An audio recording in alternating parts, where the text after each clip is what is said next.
Today we have a renowned guest, senior consultant urologist, Dr. S.K. Jha, Star Hospital, Siliguri.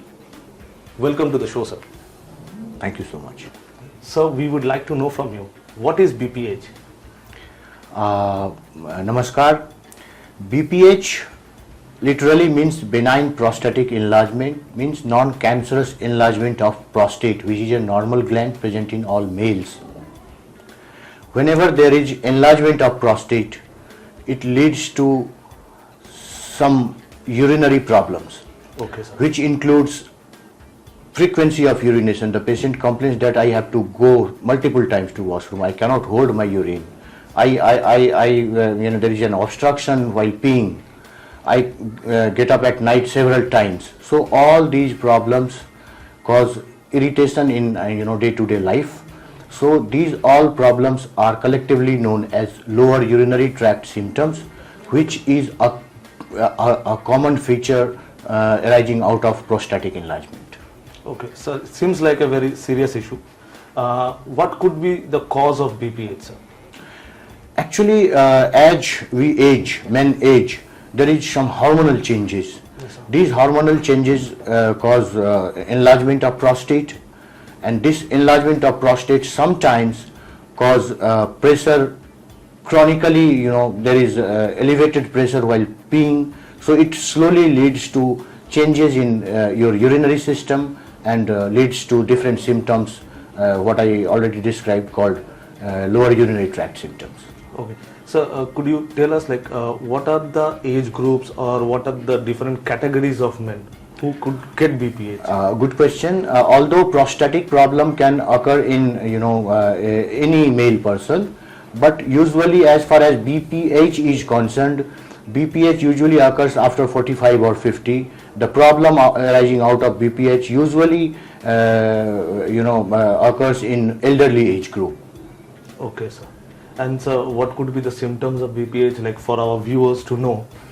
I just described the symptoms of benign prostatic enlargement or benign prostatic hyperplasia, whatever you call it.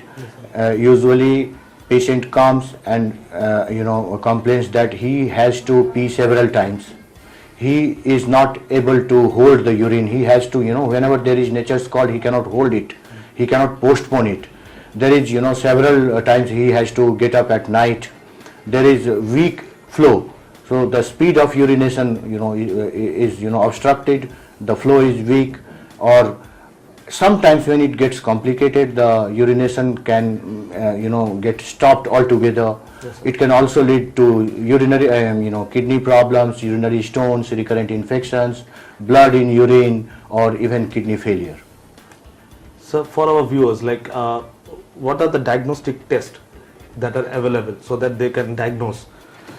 Look, we usually advise patients not to self-diagnose, but whenever they feel these problems they are facing, they should meet their urologist.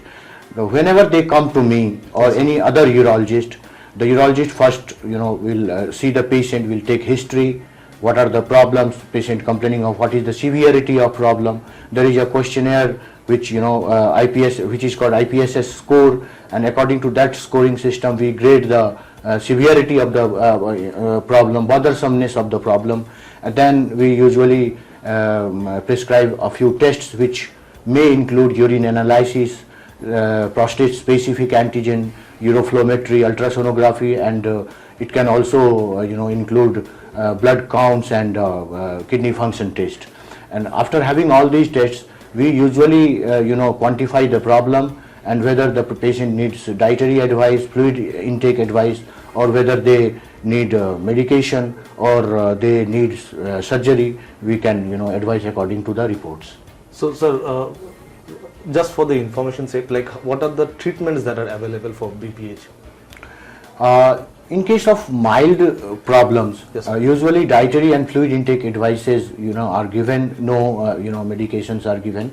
But then if the problem is much more, patient is bothered and dietary advice alone is not working, then usually a single or 2 tablets taken on a period of time, over a period of time, takes care of the BPH problem. But having said that, I can also say that in few patients surgery becomes necessary even at the outset of the problem, or even after taking medications. When medication is not working, or if there is any complication, then surgery is also an option. Okay, sir. And sir, last thing, that what are the precautions one can take so that they don't get BPH? Actually, largely prostatic enlargement, it's an age-related thing. Since you cannot, stop aging, naturally you cannot stop, enlargement of prostate.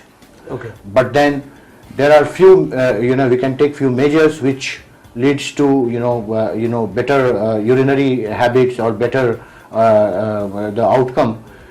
What we usually as urologists suggest to patient, that you please take adequate water or fluid. Adequate water does not mean that you should keep on taking water, 5 liters, 10 liters. No. The dietary advice is such that your fluid intake should be according to your body weight, according to your, work condition, according to your, exercise capacity. The thumb rule is that whatever work you do, wherever you stay, your urine output in 24 hours should be around 1.5 to 2 liters for an average adult. So if your urine output is 1.5 to 2 liters, then it's okay, your intake is okay. Other thing is that we usually advise patient to take, diets which are, not known to cause constipation. If you have prostatic problem, or if you are constipated, it is, it can precipitate your urinary problem. So you should avoid, one should avoid constipation. Yes, one should be hydrated, but one should not take, unlimited amount of water or liquid. So, like we have heard that if surgeries are required, there are certain options. Our viewers will also like to know what are the options available for different surgeries for BPH. It's a good question. In earlier days, we usually,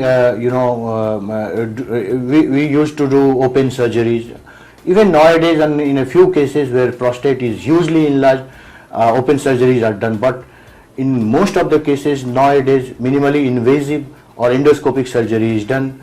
Nowadays, the most common surgery which is done for prostate is TURP, transurethral resection of prostate, wherein you go inside your urinary system via an endoscope through your urinary passage. There is no cut, there is no hole, and the obstructing part of prostate is removed, and you will be discharged in 2 to 3 days from hospital. Wow. It's a very safe surgery. But having said that, the newer methods have also come, like laser surgery, like urolift procedures. So surgeries are now becoming safer and safer. A few surgery can be done in one, the hospital stay required is 1 to 2 days. There is no cut, there is no hole, and as a whole the surgeries are, much safer. So I think we have covered a lot in BPH, and our viewers got to know everything. I'd like to thank you, sir, for giving your precious time to us, for speaking to us. That was Dr. Sanjeev Kumar Jha, renowned urologist from Siliguri. Thank you. Thank you so much.